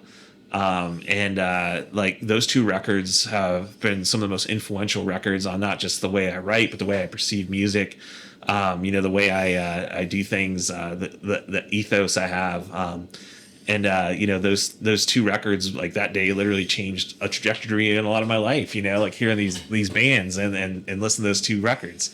Some of my favorite stuff though is stuff that like I didn't like at first when I first heard it. Like I had to listen to it a lot. Like my favorite record of all time, period, is this one by this band called Roadside Monument. It's called 8 Hours Away from Being a Man, like. That record, it's a post-rock record. It's incredible, but there's maybe like a couple thousand people who even know what it is. But that's my favorite record of all time. I have the covers tattooed on my back. Like, I saw the band play at Furnace Fest a couple of years ago. That's cool. They reunited, and I got to walk up to the front. I was like, hey, I think I got the right to stand in the front row for this one. I got it, everybody. It's the second time you mentioned Furnace Fest. Where is that? So Furnace Fest takes place in Birmingham, Alabama, and it's a metal, hardcore punk, indie rock festival. It's independent promoters. It just got bought by another company, but. It was about 8,000 to 10,000 people. It's at an old steel mill in Birmingham. That's a pretty good amount of people for that indie festival. Yeah, I got to take my son this past year, which was awesome. Yeah, that's cool. He like all the people that I've known for years and years were just like walking up to him and was like, dude, you don't even know who your dad is. I met my buddy Chad. He drums for Glassjaw and he drums for Pet Automatica. And he was like, I was talking to Chad, and then my son came out from like the venue that they have called Workplay down there, and he came out, and then I was like, hey, that's my son. He's like, this your son? And he's like, dude, you even know your dad is. He's like, everybody loves him, man. And it was that's awesome. It's just really cool for my son to see that side of me. But Furnace Fest is just like it's like a rejuvenation. Like they get all these bands that haven't played together.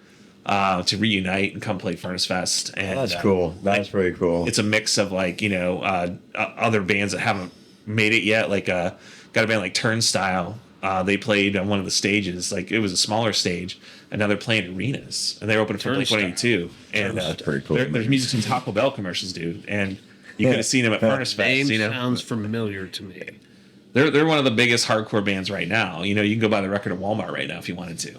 I didn't know that. Why do I feel like I've heard it? Oh, you've heard of Turnstile, but I know I've heard of. I just can't think place we have it. too. But yeah, it was so funny because you're talking about your kid. It was my 14-year-old who got us into the scene. Well, pretty much Gibson getting hooked on the fucking Netflix Stranger Things. Got hooked on Metallica. And then started liking some, rock music and shit. And we're like, oh, hey, there's a show playing at Sandbar. Yeah. Our band, we went, and there was, he got hooked. I mean, Oh man, that every kid band there, it's like man, he left with it's his fucking- first show, and Yeah. fuck, every band was giving him a fucking Yeah, shirt. they brought him on stage. Brought him on and shit. stage. That's Yeah, it was insane. They treated him well, and that's one of the things that caught my eye. It's like, oh, okay, yeah, this is cool. I mean, you're taking in my kid just like that. You don't even know who I am. Just before we did a podcast, and just it was awesome. I agree with that whole thing. Like, I think that there's this whole idea that like music is for like people who are like 18 and over, or 21 and over, and Not at all. There's a lot of places that when shows are booked, they're like, oh, it's just that, and I don't believe in that at all, because like the next generation is what you should be nurturing and help them grow, Exactly. and get them into shows and stuff like that. Like where the bands are like, giving them free merch and like kind of. Like we have a culture here, and it like ritualizes them into it. It was awesome. I mean, he has real long hair. He started off with some Metallica, Slayer, Pantera. Then he went. Then he discovered some hip hop and rap and old school rap. He goes. He searches out and like, oh, what's good, and just starts going back and forth. And once in a while, I hear him just slamming Pantera in his room. Like, oh, that's my boy. Yeah, I mean, it's awesome whenever you get really into music, just because there's so many different things you can just like pop on, and you just develop like such a great appreciation. Like Christmas tradition for me is Sammy Davis Jr.'s "Sweet Gingerbread Man." Like stupid fucking song, like how dumb can a song be? But like the bass player who was playing for him at the time was like, "Oh, you want a bass line for this song? Well, I'm gonna bring my fucking A game." And the bass line in that song is one of the most incredible Motown bass lines.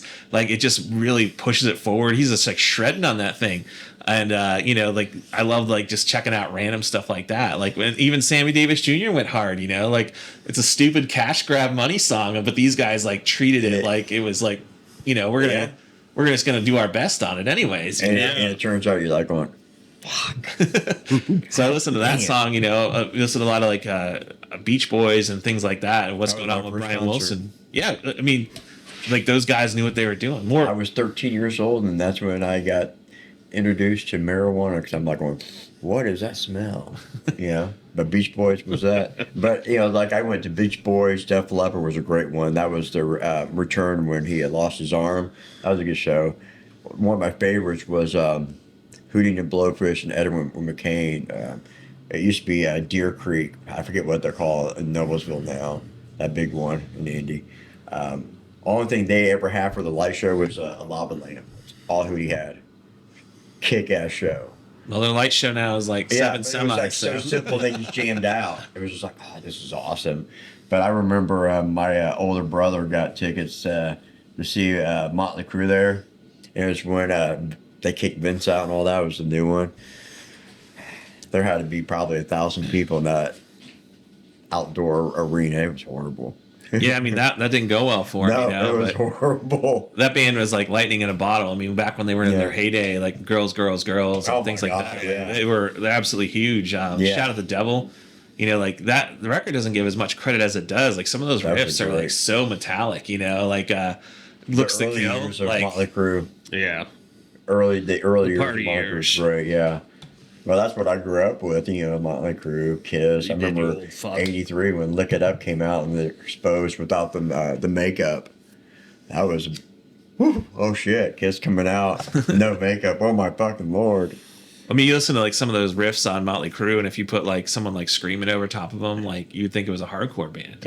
Oh yeah, definitely. As they were down tuned and like they were heavy. But yeah, like I love like just finding stuff like that, just get those experiences you have. I can tell that you get right into it, man. You can just tell by the way you talk about it that you just fucking love. You love fucking music. Oh, one of the things I love doing is I love finding. So I sift through a lot of bands. I listen to a lot of music. Like I have music going almost constantly, and I'm always like listening to something new, finding the new band. Like, and then if a band is warranting my attention, I see they're making waves, I'll actually go fly and see them. Like one of those bands is Wolf Road. They actually sold out the Metro, and like the only other band that has ever done that was unsigned was Smashing Pumpkins. Wow. So they sold out the Metro in Chicago, and they're quite large in Chicago. But here, like I've had them in town a couple times. Like they we're supposed to open for the Red Jumpsuit Apparatus, and then they ended up like that show got postponed until August. So we got When the Sun Sets, also friends of mine, and those guys are incredible too. Got to see them, and like I have such a great relationship with bands that I book, and people I'm friends with that like. These guys will come and drive. Like I'll be like, hey, I got this show, and they'll drive like 6-7 hours or 8 hours, 10 hours, whatever, just to come play the show. Like we had Unearth in town last May 1st, and we had Unearth. The Undertaking flew from San Diego to come play the show. Like the first call I made was to Austin, their singer, who's a good friend of mine, and I was like, hey, what are you doing May 1st? And then he's like, nothing. And I was like, you guys got to come out here and play with Unearth. And then he's like, get out of here. That's not true. And I showed him like, the emails, and he's like, all right. And we'll figure the rest out. And then I got God's Eyes from Long Island, which are also incredible. Also friends of mine. They came through, and they came out and played, and they did direct support. Got Our Common Collapse from Minnesota. I don't know how the fuck we missed out on that. I know. See that I think I saw it, but I think I might have saw Unearth was playing, and I just don't know what the fuck. It was a Thursday night, I think it was. No, it's like I told you, I reached out to Boar to come on. He's all about it. So Danny's a good dude. We're gonna be talking. I told him I said probably be somewhere in May. I'll get a hold of him. We can work out details. Take the shit tomorrow. Huh? Yeah. I mean, Danny's a really good guy. Like he also plays in Dr. Acula.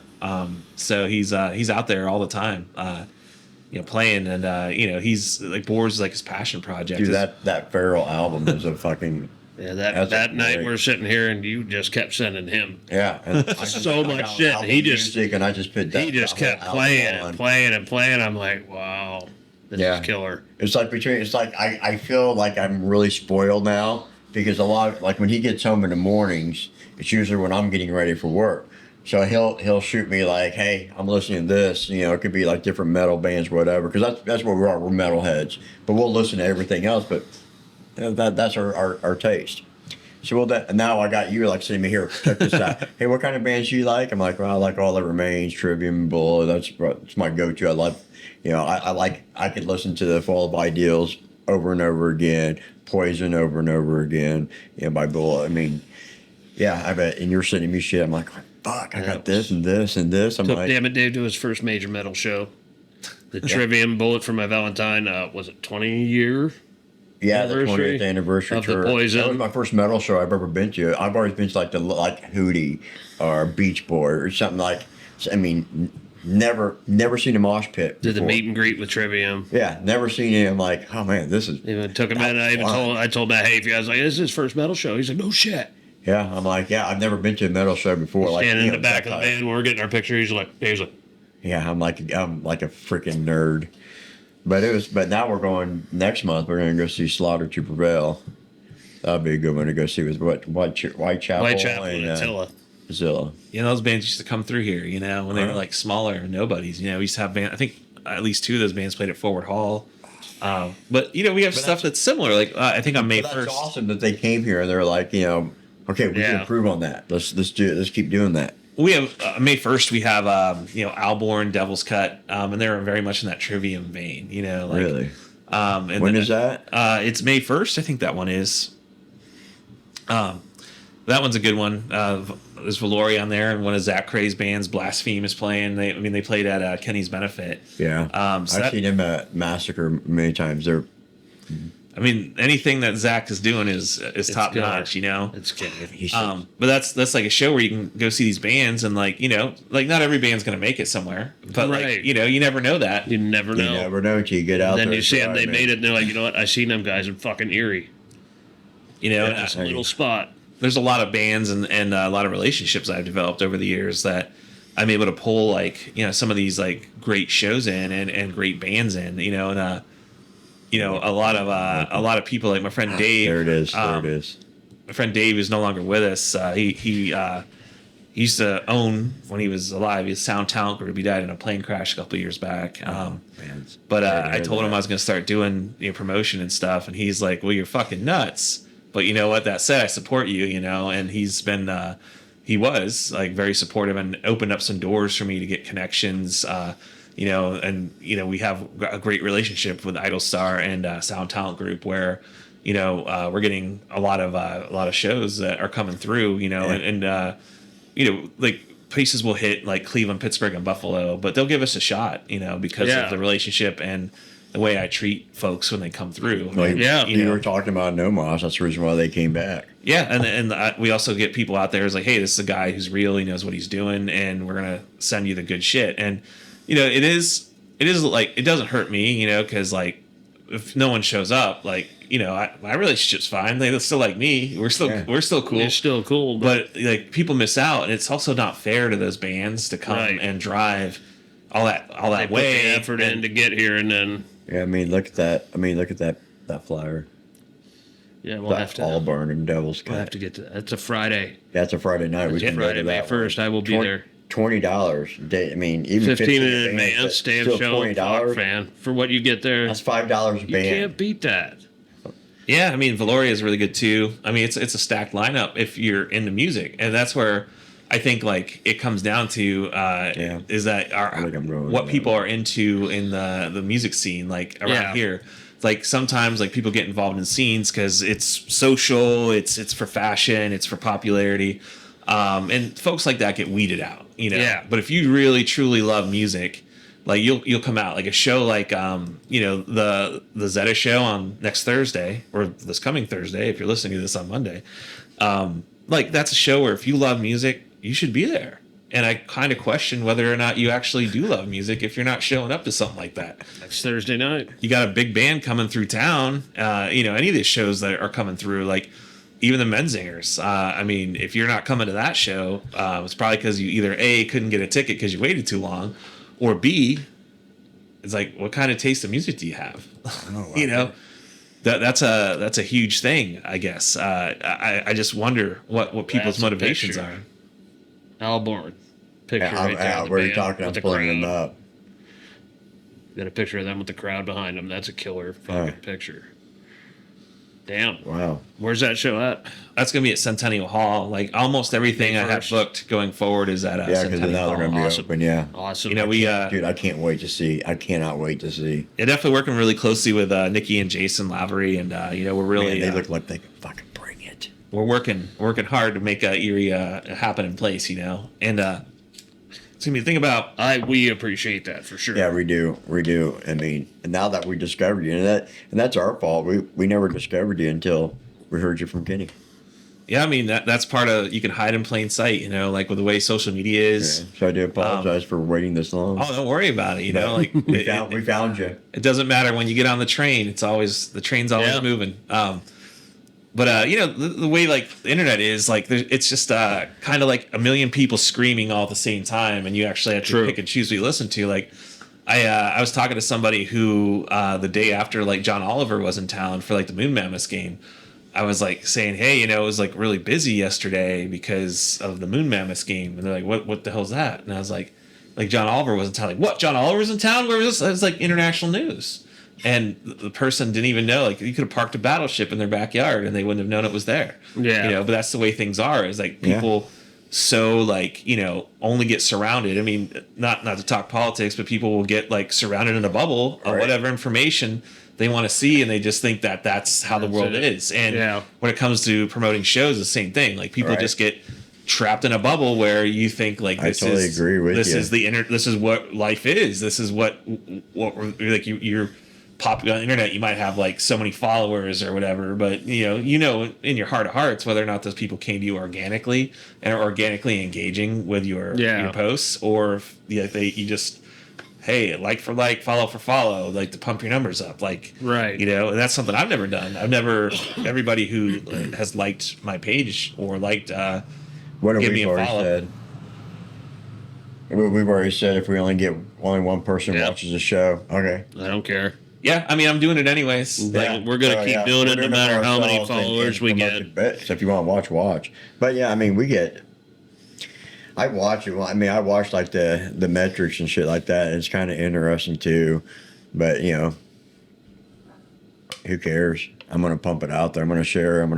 We're gonna keep doing what we You do. know. Yeah, I'm gonna be booking these shows. Yeah. You know, And I'm gonna keep it. We're gonna keep going to these shows, and we're gonna have a good time. yeah. And I'm gonna get to talk. We're gonna get to talk to these bands. I mean, yeah. Like I don't think I'm stopping. You know, I'm having a good time. It's been a good ride. it has been. You know, and I'll tell you. You know, one of the questions you asked, like how I got into doing it. So like about 6 years ago, this May, I actually had like a massive heart attack. Like it's 35 years old. Oh no shit. Actually coming up on 7 years, I guess. Time flies, you know. So I was 35 years old, and you know, I wasn't feeling well. Went to the hospital, and they told me I was having a heart attack. I couldn't believe it, you know. And they like, I had like a widowmaker heart attack. Like my LAD was like 99% blocked, and I, you know, was sitting there ever since. I was like, hey, you know, like what? Why did I get a second chance? Like what? You know, it kind of messes with you a little bit, you know. And I imagine it does. I tried to find some meaning. You know, obviously COVID happened and stuff, and then I was in 2021 early, or it was around this time actually. Jeff Gretz from Zayo, we were talking. He's like, "Dude, you got to come to Furnace Fest," and I was like, "You know, I don't know. You know, I don't know if I want to drive to Alabama. It's so far." And you know, he was like, "Dude, you got to come. You got to be there. Like, you have to be there." And I was like, "You know what? I'll do it." So I bought a ticket. Didn't quite know how I was going to get there or anything like that.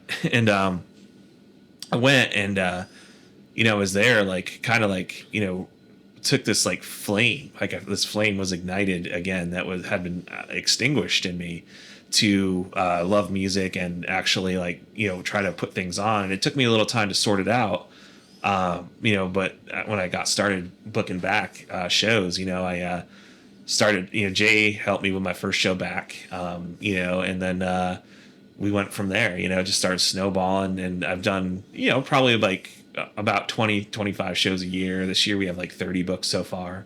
I like that so far. It just keeps getting out of control because it's just, you build momentum. You know, you do things with integrity, you do things the correct way. Exactly. You take care of everybody, you know, and you really put the passion into it. And you don't just do it for whatever reason. Like you actually, you know, just do it to say, hey, I did this. It sorts through. It sorts through all that. And, you know, so like my purpose, I feel in life is to, you know, put these shows on and bring music back to Erie and really, you know, push things. And it's worked out well so far. There's been a lot of struggles. You know, there's been a lot of successes and, you know, a lot of failures. You know, like I think every show you have, you know, there's always some success that's had there.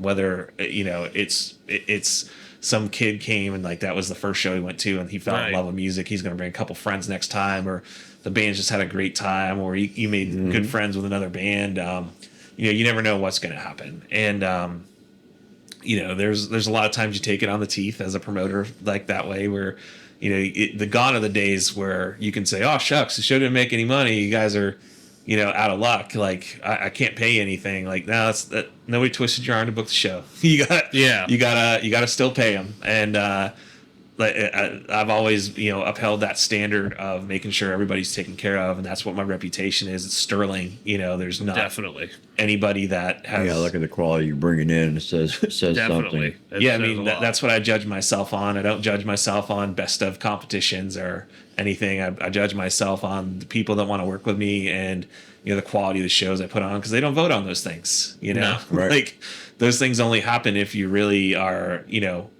acting with integrity. You're really like doing everything the right way and building something. And I'm proud of what I've done, and I'm proud of like what my team has done. You should be, for sure. But I'm not boastful of it. You know, there's so much more work to do, and you know, every show is just on to the next one. You know, so we have the show tomorrow. You know, I'm all stoked on it. You know, Danny's a good friend.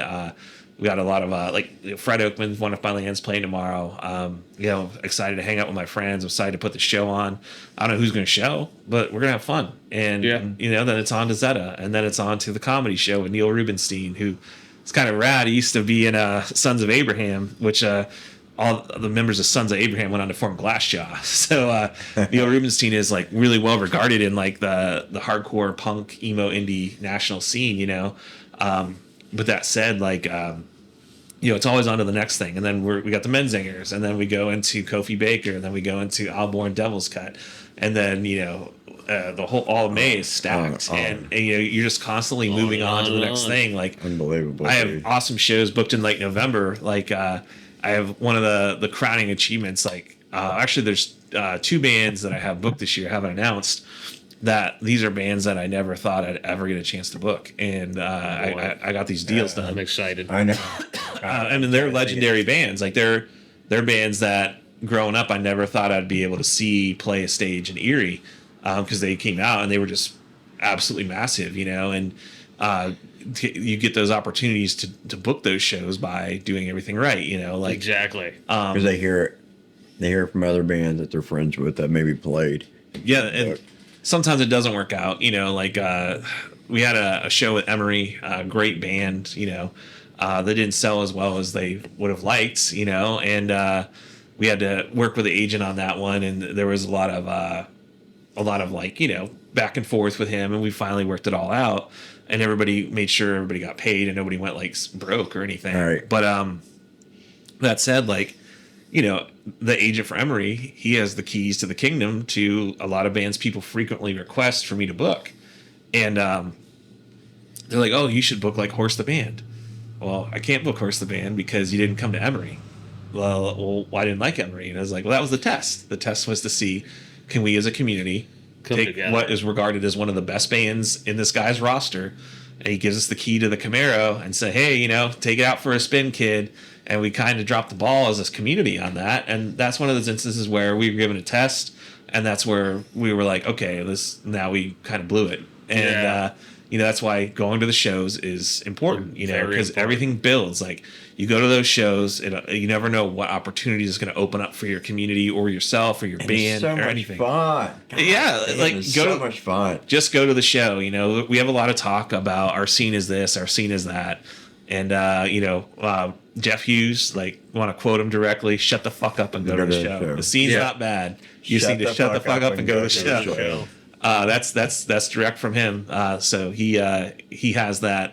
It's like we joke all the time. I was like, don't make us tap the sign, because really that's what it is. Like, if you just go to these shows, like, you might accidentally have some fun. Like, you might accidentally find your favorite band. Like, you don't have to hang out with people. You don't have to be friends. Like, you can come when you brought in the perfect example for us is like when we heard, okay, looking at the lineup from Oscar Toss, I'm looking at all these bands, like, who the fuck's Bong in here? Yeah, that was the first time. All right. I thought I had heard one of them before. First time we heard Bong. Sirius XM, I thought I heard them on there once before. We're looking at them, I'm like going, fuck. And now I play Short Ass Bus all the fucking time. Love that song. All the time. I love the shit out of that song. But you bringing him here, got us introduced to him. We fucking love him. No Moss and Bong in here. Love Strangers too. I mean, Strangers are incredible. They're a great band. They're on their way up. Yeah, like, use those riffs they have, like that song Deathless. Like, I listen to that song all the time. They're on their way up. It's just if you're at that show, just kind of like speaks to like the relationship I built with those guys. Like, we were given like pit stops of drinks in the middle of their set and stuff. Yeah. Like, goofing around with each other. And that's that's the sort of thing where if you I want to go to a show, I want to see a show. Those guys put it on. You know what I'm saying? I mean, you could be the best band, but if I see you live and you're just up there, I want to see a show. Yeah, and that's what we saw. Yeah, Moss for Tots was a show. Yeah, like the showmanship. I mean, you can have presence. So you can just come out and like have good presence. You have bands that just go crazy. You can have bands that just have like incredible songs, but they know how to elevate the moments. They know like that you have a good lighting director who helps elevate those moments in those shows. Great show. That's everything. That's everything. It's great. That's like the quality I've tried to build up with my my lights is like like where you're coming to the show and like it's not just a show. It's like, there's a stage usually. We did build a stage and they used it for Tear, and then we had Roger Harvey in. That was a great show. There was a lot of presence there. But like two different bands, two different styles of music. But Roger Harvey's band, it was like William Athenian, the Constellation Singers. They were backing him up, and those guys already want to come back because of how they were treated, the experience they had, and the quality of what happened that night. Everybody there was like, this is incredible. Like the music sounded great, the PA was great, the lights are great. Like when there's a lot going on, there's a lot of competing for attention, and I try to give you that quality where you come to the show, and I can guarantee you come to the show, you might like some bands more than others, but you will never feel like you were ripped off and you wasted your money. Right. Exactly. And that's what I like about going to the show. I want to show. But man, that's actually a good way to wrap up the episode. Yeah, do you think so? Yeah. Shut the fuck up and go see a show. Yeah, that's again. Love that phrase. That's I can't take credit for that. But yeah, I mean, we got a lot of cool stuff coming up. We got a ton of stuff in May. We got some stuff like Zeta. I'd love to see people there. Just give them a chance. Like, just come say hi, buy a T-shirt. Like, these guys are the real deal, and they've come a long way just to come see us in Erie. But you won't be disappointed at that show. Like, come see the comedians. Come see. Kofi Baker's son, or Kofi Baker, like Ginger Baker's son. Right. Like, what are the odds? Like that guy, like he would ever play here, just come to these shows, and then the more people see what's happening, like there's bands that a band like the level of like Coheed and Cambria or something like that, they would come here if they saw we were having 600 kids or 400 kids at every show, because they would rather play to a small room, like not all the time, but every once in a while, where they don't have a merch cut, they can just come. It's a low key gig, but like the crowd just goes wild. Yeah, it's packed. Yeah. It's like 300-400 people. They're packed in, more intimate. Yeah. But I mean, a show like that will cost you more money, but like we got to build up to get to that point. And when Centennial Hall opens, if we all treat it like a great community resource it is, and we all start coming to the events there, and we all start, really investing in our scene, it's gonna take off. It's gonna a year from now. Yeah, it'll take off quicker than what we realize. We'll have some real big bands that you never thought you'd see in Erie ever coming through. Definitely. And we'll have the schedule so full we won't even know what to do. So. Yeah. I know, and that's what I like. Is like, I don't know, just shut the fuck up and go see a show. That's right. Yeah. And just gotta add, appreciate all the effort you put into the scene. Thank you. Everything you do. Tots, Kenny's Benefit. It's really admirable appreciate you. as fuck. I mean, I just do it because it's something I just love doing. It's awesome. I don't know what to do without it. It's become such a part of who I am, and that's really, I think, the most pure thing. Like, talk about like whenever Beck and Beyonce were on there, and someone came, I think it was Kanye, took the mic. It's like, I want to talk about the true artistry. Oh yeah. And the thing about that is that Beyonce, like, she sings really well. She's got a good production. Mm-hmm.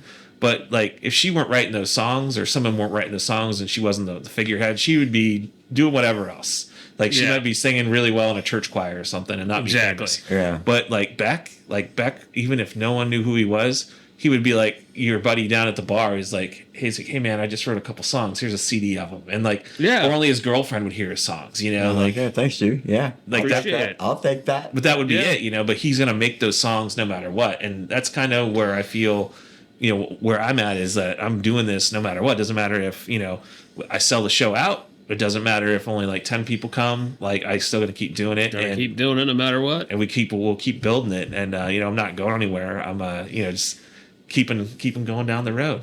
Yeah. Area is thankful to have you. Definitely. But other than that, I mean, we're gonna wrap it up here, folks. Sounds good. Appreciate you coming on, spending time with us. Thanks for having me. I appreciate it. And everybody have Definitely. a great night. We'll talk to you later. Peace.